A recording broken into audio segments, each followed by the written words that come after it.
Latest updates के लिए ultra channels को सब्सक्राइब करें और बेल आइकन को प्रेस करें।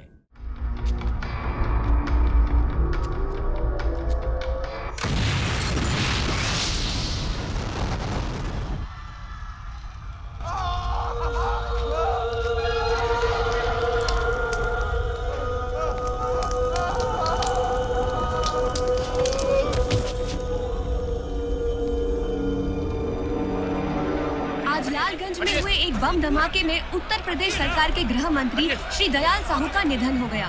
ये धमाका तब हुआ जब दयाल बाबू हर सोमवार की तरह अपनी जनता दरबार में बैठे हुए थे। इस तरह से उनकी निर्मम हत्या हमारे प्रजातंत्र के लिए एक बहुत ही बड़ा झटका है। आप अंदर नहीं जा सकती। Hello madam.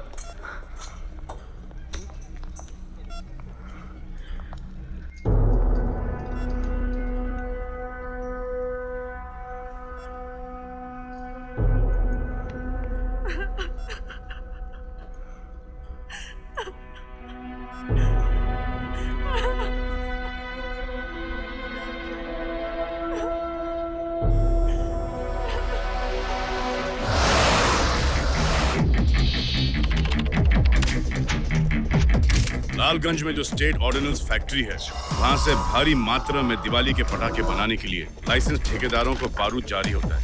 शुरुआती जांच में कंफर्म हुआ है कि दयाल बाबू के घर में जो धमाका हुआ है वो भी इसी बारूद से बने हुए बम का था। जांच पूरी होने तक हमने इलाके के सारे पटाखा कंपनियों के लाइसेंस सस्पेंड कर दिए। कुछ छोटे मोटे नेताओं का नाम सामने आया है। हमें उम्मीद है कि जल्दी कोई सुराग हमें मिल जाएगा और गिरफ्तारियां शुरू होंगी। धन्यवाद। बड़े हनुमान चालीसा फिर तुलसीदास जय साईं। जय पूजा। अरे मक्खन चंद पांडे, कहा भैया इतना बड़ा धमाका करके तुम तो गायब ही हो गया। हाँ वाह बबुआ वाह, हमका बहुत गर्व है तुम पे। तुम्हारे इस कारनामे से अब लालगंज विधानसभा सीट के प्रमुख दावेदार हमरे दामाद जी हो गए। धन्यवाद। आभार। आम की पेटी में बम था, बताया क्यों नहीं? अरे का बुड़बक जैसी बातें करते हो, कच्चे नींबू हो, राजनीति नहीं समझते का? बताते तो करते का। आपने हमारा गलत इस्तेमाल किया। लो, हम कौन सा तुमको इनविटेशन कार्ड दी थी कि भाई आओ इस्तेमाल हो जाओ, अब तुम खुद ही आए इस्तेमाल होने को। हाँ अभी कहा ना कि बहुत खास काम है तुम्हारे लिए, अंदर आओ बताते हैं। कंग्रेचुलेशन। अरे जाओ भैया, जाओ जाओ, चलो शाबाश। लंका छोड़ने का वक्त आ गया हनुमान जी, जय हो। अभी कहा है ना भैया कि कानून के हाथ और चेरी सिंह की लात दोनों बहुत लंबी हैं भैया। मंत्री जी की हत्या हुई है, पुलिस तो एक ना एक दिन तुमको धर ही लेगी। ऊपर से केस भी साला चुलबुल पांडे के हाथ में है, वो तो तुमको छोड़ेगा नहीं। इससे पहले कि वो तुम्हें यहां आके धरे और मारे, ये पिस्तौल पकड़ो और अपने भाई को जाके मार दो। क्या? सही तो कह रहे हैं हम, और कोई चारा भी तो नहीं है तुम्हारे पास। अभी एक भाई को तो मरना ही पड़ेगा भैया। वैसे भी कौन सा तुम्हारा सगा लगता है, जिंदगी भर दुख ही दिए। मार डालो सारे को, खत्म कर दो। अगर तुम्हें कुछ हो गया तो बाबूजी का ध्यान कौन रखेगा? सोचो।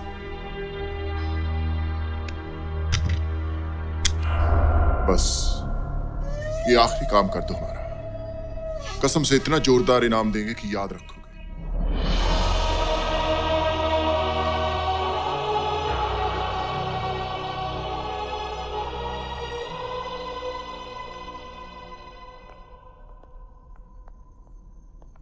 मक्खी,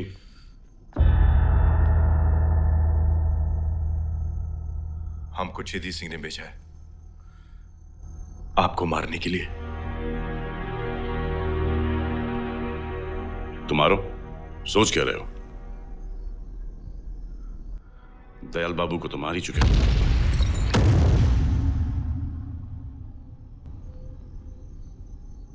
हम आपको मारने नहीं आए भैया।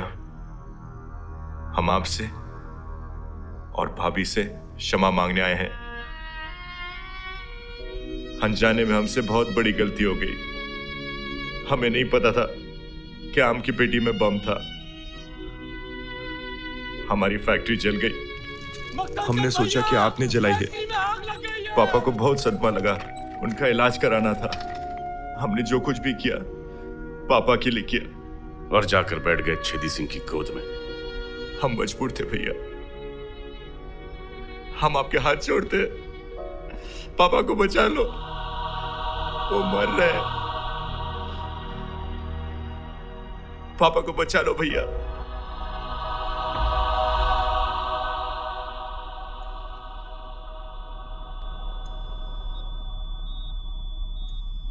हम आपके पैर छुएं, अगर हाथों का स्पर्श मिला हो तो आशीर्वाद दीजिए। चलिए, रहने दीजिए। हम आपके आशीर्वाद के बिना ही खुश हैं। घर जाएं। आपके डॉक्टर साहब मिले थे हमें, कह रहे थे कि सिर्फ 2 या 4 दिन जिएंगे आप। जोर से लपड़ मारा हमने उनको, झट से आपकी जिंदगी बढ़ गई। देखिए पांडे जी, जो आपको हम में गुरूर, अहंकार और घमंड दिखता है, वो दरअसल है नहीं। बचपन से लेकर आज तक हम सिर्फ सदमे ही सदमे खाए। एक हमारे पिता के जाने का, फिर आपके आने का, और फिर हमारी मां के जाने का, और फिर अगर आप चले गए तो हम तो मेंटली हो जाएंगे। देखिए, इतने सालों बाद कहने और सुनने में बात बहुत अजीब लगेगी, लेकिन आज के बाद हम आपको सिर्फ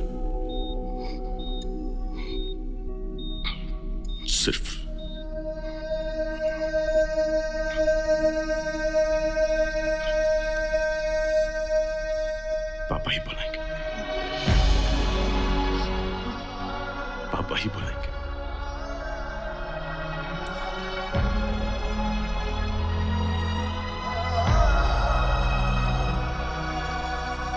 आशीर्वाद दे दिया।